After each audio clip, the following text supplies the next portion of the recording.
Research करने के लिए डेटा एंट्री होना बहुत ज़रूरी है। इसके लिए हम SPSS को भी डायरेक्ट इस्तेमाल कर सकते हैं और उसमें डेटा एंट्री कर सकते हैं, लेकिन ज़्यादातर और जो आसान तरीका है वही कि आप एक्सेल में डेटा एंट्री कीजिए और उसके बाद जो है उसे आप SPSS में ट्रांसफ़र कर लीजिए।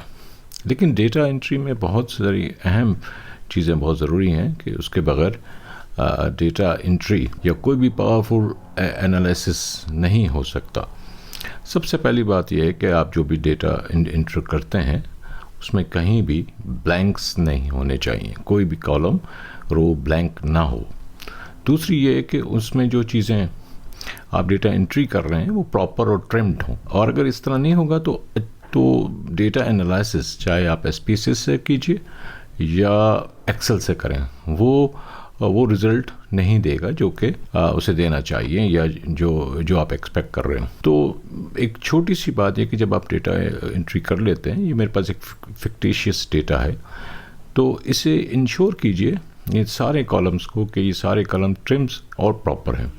उसका आसान तरीका ये है कि आपने एक मिसाल के तौर पे यहाँ हम देखते हैं कि ओवरवेट जो कैपिटल स्मॉल दोनों में है, ये स्मॉल कैपिटल में है, ये स्मॉल में है और ये प्रॉपर है। तो इन्हें सबको ठीक करने के लिए हम एक तरीका यूज़ करते हैं कि हमने इस कॉलम को सिलेक्ट किया, उसके बाद इंसर्ट किया, तो यहाँ पे एक नया कॉलम आ गया। अब इस नए कॉलम में हमने एक फार्मूला लिखना है, इज इक्वल टू ट्रिम,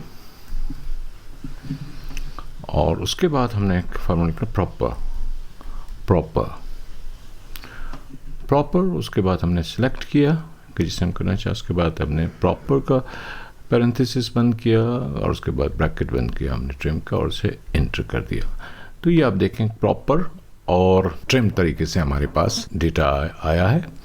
तो इसे हम ड्रैग करके भी कंप्लीट कर सकते। दूसरा तरीका इसका ये कि हम इसे डबल क्लिक कर दें तो ये सारा डेटा यहाँ आ जाएगा। लेकिन इस वक्त ये जो है फार्मूले की शक्ल में, तो इसे करने का आसान तरीका ये कि आप इसे सिलेक्ट कीजिए, तो यहाँ पे हाथ सा बना हुआ आ रहा है, तो इस हाथ को और कमांड को, अगर आप मैक यूज़ कर रहे हैं, इसे क्लिक कर लीजिए, कमांड को और हाथ को, और इसको लाने के बाद इसे कॉपी हेयर एज वैल्यू कर दें, तो ये यहाँ पे वैल्यू की शक्ल में आ गया। अब ये जैसा आप देख रहे हैं कि ये वैल्यू की शक्ल में, लेकिन इसे दूसरा भी इसका आसान तरीका ये कि इसको पूरे को सिलेक्ट कीजिए, कमांड C कीजिए, पेस्ट स्पेशल में जाइए और यहाँ पे जाके इसे पेस्ट एज वैल्यू कर दें, तब भी ये हो जाएगा। तो इस तरह ये होने के बाद इसे हेल्थ जो टाइटल है इस कॉलम का यहाँ लाए, तो यहाँ लगा दिया हमने, और उसके बाद इसको चूँकि ये ठीक नहीं था इसे हमने डिलीट कर दिया, तो ये डिलीट हो गया। अब हमारे पास डेटा ट्रिम्ड है और प्रॉपर है। अब इसी ट्रिम और प्रॉपर में एक और चीज़ इम्पॉर्टेंट है जो देखना बहुत ज़रूरी है, वो ये है कि हम ये देखते हैं कि यहाँ पे ओवरवेट और नॉर्मल दो चीज़ें यहाँ लगी। अगर आप इसको फ़िल्टर में लगाएं, फ़िल्टर कीजिए, तो यहाँ पे आप देखेंगे कि नॉर्मल और ओवरवेट है। अब इसे हमने नंबर देना, नॉर्मल को हमने 2 देना है और ओवरवेट को हमने 1 देना है, या अंडरवेट को।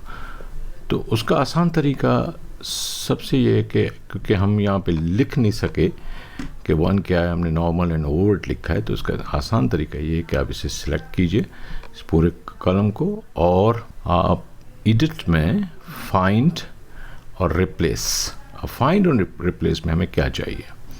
फाइंड और रिप्लेस में हमने पहले ओवरवेट लिखा, ओवरवेट, और इसे हमने नंबर दे दिया 2 और रिप्लेस ऑल, और उसके बाद हमने यहाँ लिखा नॉर्मल